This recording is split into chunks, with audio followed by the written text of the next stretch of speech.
Zoti ka paraqitur këtu domethënë dy alternativat, alternativën e pasurisë dhe fëmisë që janë stoli e kësaj bote dhe ka treguar sekretin e përjetshmërisë. Pra sekreti i përjetshmërisë nuk është që njeriu thjesht të sjell fëmijën në jetë, po të edukojë ata.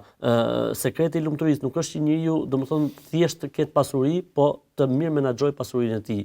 Ky është sekreti i lumturisë vërtet. Për këtë arsye tha më pas domethënë fjalët e mira të cilat mbesin efektet e tyre dhe në botën tjetër janë më të mira dhe më shpresdhënëse që njeriu të fitojë lumturinë e botës tjetër.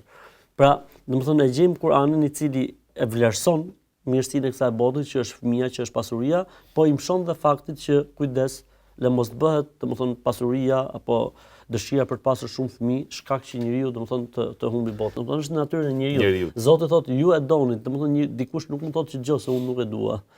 Se është njësoj sikur mos të doj jetën.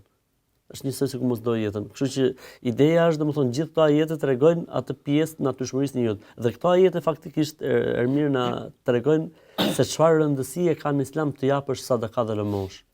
Se nëse është kjo natyra e njeriu, që njeriu do të mbajë për vete, do të ketë për vete, do që të pasurohet sa më shumë kështu me radhë. Çfarë nuk kupton kjo? Kjo do të kupton se në momentin që njeriu jep pa marr, do të thotë se ose është i çmendur, se din vlerën e asaj që po jep dhe s'po merr feedback, domethënë diçka që është e përafërt apo më me vlerë se sa që tha, ose është një njeri i cili shpreson shpërblimin tek Zoti. Pra jep, po nuk merr diçka mbrapsht këtu në këtë botë, sepse ai beson se po e merr në botën tjetër. Për këtë arsye profeti alayhis salam tha: "O sadaqatu burhan."